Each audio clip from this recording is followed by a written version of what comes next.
ምዕራፍ 10 በፋርስ ንጉሥ በቂሮስ በሦስተኛው ዓመት ብልጣሶር ለተባለ ለዳንኤል ነገር ተገለጠለት። ነገሩም እውነት ነበረ።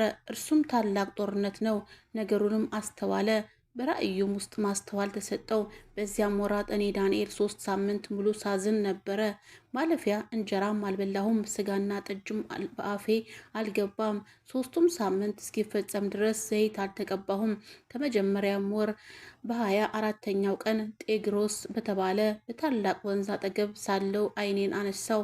እነሆም በፍታ የለበሰውን ጥሩም የአፌዝን ወርቅ በወገቡ ላይ የታጠቀውን ሰው አየው። አካሉም እንደ ቢሪሌ ይመስል ነበር። ፊቱም እንደ መብረቅ ምስያ ነበረ። ዓይኖቹም እንደሚንበለበል ፋና፣ ክንዶቹና እግሮቹም እንደ ጋለ ናስ። የቃሉም ድምፅ እንደ ብዙ ሕዝብ ድምፅ ነበረ። እኔም ዳንኤል ብቻዬን ራእዩን አየው። ከእኔም ጋር የነበሩ ሰዎች ግን ራእዩን አላዩም። ነገር ግን ጽኑ መንቀጥቀጥ ወደቀባቸው፣ ሊሸሸጉም ሸሹ። እኔም ብቻዬን ቀረው። ይህንንም ታላቅ ራእይ አየው። ኃይልም አልቀረልኝም። ደም ግባትም ወደ ማሸብሸብ ተመለወጠብኝ። ኃይልንም አጣው።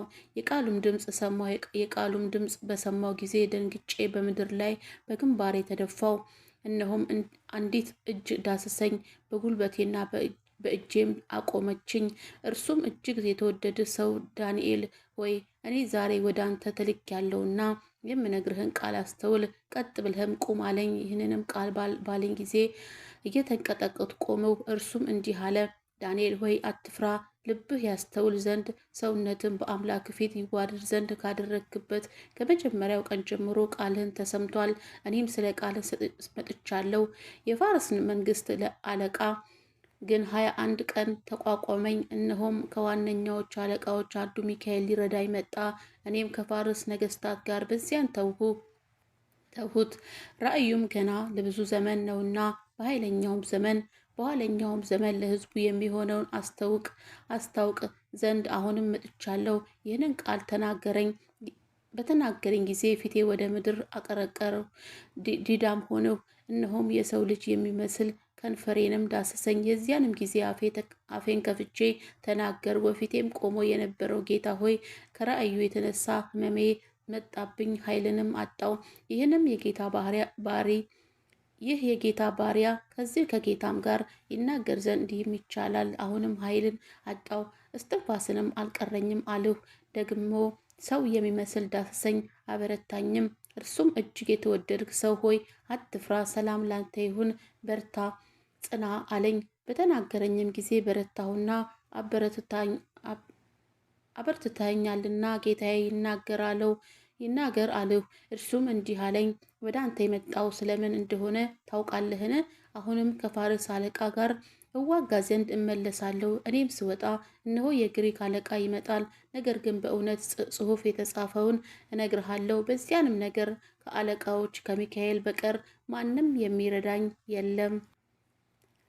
ምዕራፍ 11 እኔም በሜዶናዊ በዳሪዮስ መጀመሪያ ዓመት አጸናውን በአበረታው ዘንድ ቆሜ ነበር። አሁንም እውነትን አሳይሃለሁ። እነሆም 3 ነገስታት ደግሞ በፋርስ ይነግሳሉ። አራተኛውም ከሁሉ ይልቅ እጅግ ባለጠጋ ይሆናል። በባለጠግነቱም በበረታ ጊዜ በግሪክ መንግስት ላይ ሁሉ ያስነሳል። ኃይልንም ንጉስ ይነሳል፣ በትልቅ አገዛዝም ይገዛል፣ እንደ ፈቃዱም ያደርጋል። እርሱም በተነሳ ጊዜ መንግስቱም ይሰበራል። 14 የሰማይ ነፋሳት ይከፋፈላሉ፣ ለዘሩ ግን አይከፋፈሉም። እንደገዛበትም አገዛዝ አይሆንም። መንግስቱም ይነቀላልና ከዚህም ሌሎቹም ይሆናሉ። የደቡብ ንጉስ ከአለቆቹም አንዱ ይበረታሉ። እርሱም ይበረታበታል፣ ይሰለጥንበታል። ግዛቱም ታላቅ ግዛት ይሆናል። ከዘመናት በኋላ ይጋጠማሉ። የደቡብ ንጉስ ሴት ልጅ ቃል ኪዳን ለማድረግ ወደ ሰሜን ንጉስ ትመጣለች። የክንዷም ኃይል ግን አይጸናም። እርሱም ክንዱን አይጸናም። እርሷን ያመጡ የወለዷትን በዚያን ዘመን ያጸና አልፈው ይሰጣሉ። ነገር ግን ቁጥቋጥ አንዱ በስፍራው ይነሳል፣ ወደ ሰራዊቱም ይመጣል፣ ወደ ሰሜን ንጉሥ አምባ ይገባል፣ በላያቸውም ያደርጋቸው ያሸንፍማል። አማልክታቸውንና ቀልጠው የተሰሩትንም ምስሎቻቸውን ከብር ከወርቅ የተሰሩትን የከበሩትን ዕቃዎች ወደ ግብፅ ይማርካል። እስከ ጥቂትም ዓመት ድረስ ከሰሜን ንጉሥ ጋር ሳይዋጋ ይቀመጣል። ይህም በደቡብ ንጉሥ መንግስት ይገባል። ነገር ግን ወደ ገዛ ምድሩ ይመጣል። ልጆቹ ይዋጋሉ። ብዙ ሰራዊትና ሕዝብ ይሰበስባል። እርሱም ይመጣል፣ ይጎርፍማል፣ ያልፋማል። ተመልሶም እስከ አምባው ድረስ ይዋጋል። የደቡብ ንጉሥ ይቆጣል፣ ወጥቶም ከሰሜን ንጉሥ ጋር ይዋጋል። ብዙ ሕዝብንም ለሰልፍ ያቆማል። ሕዝቡም አልፎ በእጁ ይሰጣል። ሕዝቡ በተወሰደ ጊዜ ልቡ ይታበያል፣ አእላፋትንም ይጥላል፣ ነገር ግን አያሸንፍም። የሰሜን ንጉሥ ይመለሳል፣ ከቀደመውም የበለጠ ብዙ ሕዝብ ለሰልፍ ያቆማል። በዘመናትና በዓመታት ፍጻሜ ከታላቅ ሰራዊትና ከብዙ ሀብት ጋር ይመጣል። በዚያም ዘመን ብዙ ሰዎች በደቡብ ንጉሥ ላይ ይነሳሉ። ከአሕዛብም መካከል የአመፅን ልጆች ራእዩም ያጸኑ ዘንድ ይነሳሉ፣ ነገር ግን ይወድቃሉ። የሰሜን ንጉሥ ይመጣል፣ አፈርንም ይደለድላል፣ የተሸገሸገችንም ከተማ ይወስዳል። የደቡብ ሰራዊት የተመረጡትንም ሕዝብ አይቆሙም፣ ለመቋቋምም ኃይል የላቸውም። በእርሱም ላይ የሚመጣው ግን እንደ ፈቃዱ ያደርጋል፣ በፊቱም የሚቆም የለም። በመልካሚቱ ምድር ይቆማል፣ በእጁም ውስጥ ጥፋት ይሆናል። ከመንግስቱም ሁሉ ኃይል ጋር ይመጣ ዘንድ ፊቱን ያቀናል፣ ከእርሱም ጋር አንድነትን ያደርጋል።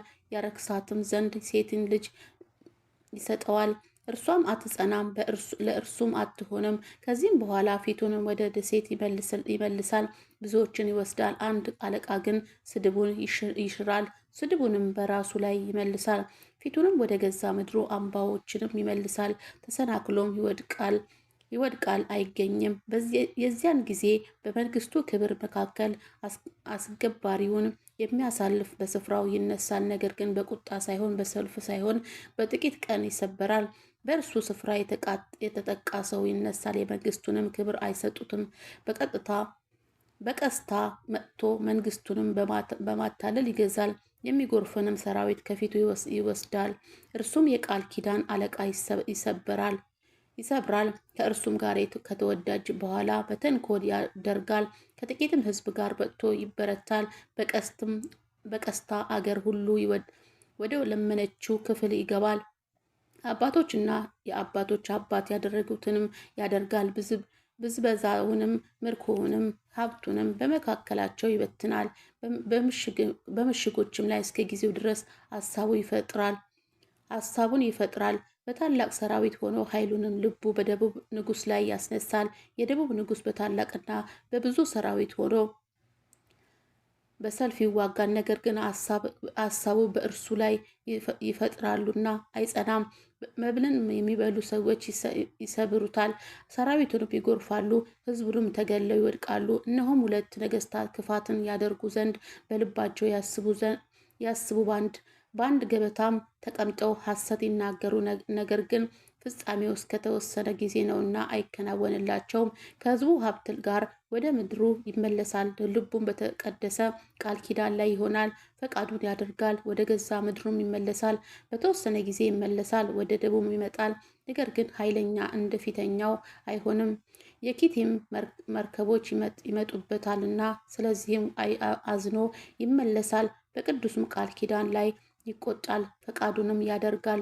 ተመልሶ ቅዱስ ቃል ኪዳን የተዉትን ሰዎች ይመለከታል። ከእርሱም ጋር ሰራዊቶች ይቆማሉ፣ መቅደሱንም ግንቡንም ያረክሳሉ። የዘወትሩን መስዋዕት ያስቀራል፣ የጥፋትንም እርኩሰት ያቆማል። ቃል ኪዳን የሚደልሉትን በመታለል ያስታል። ነገር ግን አምላክ የሚያውቅ ሕዝብ ይበረታሉ ያደርጋሉም። በሕዝቡ መካከል ያሉ ጥበበኞች ብዙ ሰዎች ያስተምራሉ። ነገር ግን በሰይፍና በእሳት ነበልባል በምርኮና በመበዝበዝ ብዙ ዘመን ይወድቃሉ። በወደቁም ጊዜ በጥቂት እርዳታ ይረዳሉ። ብዙ ሰዎችም በግብዝነት ወደ እነርሱ ተባብረው ይሰበሰባሉ። እስከ ተወሰነም ዘመን ይሆናልና ከጥበበኞቹ አያሌዎቹ እስከ ፍጻሜው ዘመን ይነጥሩና ይጠሩ ይነጥሩም ዘንድ ይወድቃል። ንጉሱም እንደ ፈቃዱ ያደርጋል፣ ራሱንም ከፍ ከፍ ያደርጋል። በአማልክት ሁሉ ላይ ራሱን ታላቅ ያደርጋል። በአማልክትም አምላክ ላይ በትንቢት ይናገር። ቁጣም እስከ ፍጻሜው ድረስ ይከናወንለታል። የተወሰነውም ይደርጋል። የአባቶች አምላክ የሴቶች ምኞት አይመለከትም። ራሱንም በሁሉ ላይ ታላቅ ያደረጋትና አማልክትን ሁሉ አይመለከትም። በእነዚህም ፋንታ ግን የአምባዎቹን አምላክ ያከብራል። አባቶቹንም ያላወቁትንም አምላክ በወርቅና በብር በዕንቁና በከበረ ነገር ያከብራል። በእንግዳም አምላክ እርዳታ በጽኑ እንባ ላይ ያደርጋል። ለሚያውቁት ክብር ያበዛላቸዋል። በብዙም ላይ ያስገዛቸዋል። በምድርም በዋጋ ይከፍላል። በፍጻሜው ዘመን የደቡብ ንጉሥ ከእርሱ ጋር ይዋጋል። የሰሜን ንጉሥ ከሰረገላዎችና ከፈረሰኞች ከብዙዎች መርከቦች ጋር እንደ አውሎ ነፋስ ይመጣበታል። ወደ አገርችም ይገባል፣ ይጎርፍማል፣ ያልፋልም። ወደ መልካሚቱ ምድር ይገባል። ብዙ አገሮችም ይወድቃሉ። ነገር ግን ኤዶምያስና ሞዓብ የአሞን ልጆች የበለጡ ከእጁ ይድናል። እጅግ በአገሮች ላይ ይዘረጋል። የግብፅንም ምድር አታመልጥም። በወርቅና በብር መዝገብ ላይ በከበረች በግብፅ ዕቃ ሁሉ ላይ ይሰለጥናል። የልብያን የኢትዮጵያን ሰዎች ይከተሉታል። የልብያንና የኢትዮጵያን ሰዎች ይከተሉታል። ከምስራቅና ከሰሜን ግን ወሬ ያውከዋል። ብዙ ሰዎችም ይገድል ዘንድ እና ፈጽሞ ያጠፋ ዘንድ በታላቅ ቁጣ ይመጣል። ንጉሳዊ ድንኳኑንም በባህርና በከበረ በቅዱሱ ተራራ መካከል ይተክላል። ወደ ፍጻሜው ግን ይመጣል፣ ማንም አይረዳውም። አሜን። ስለ ቃሉ የቃሉ ባለቤት ልዑል እግዚአብሔር የተመሰገነ ይሁን። አሜን።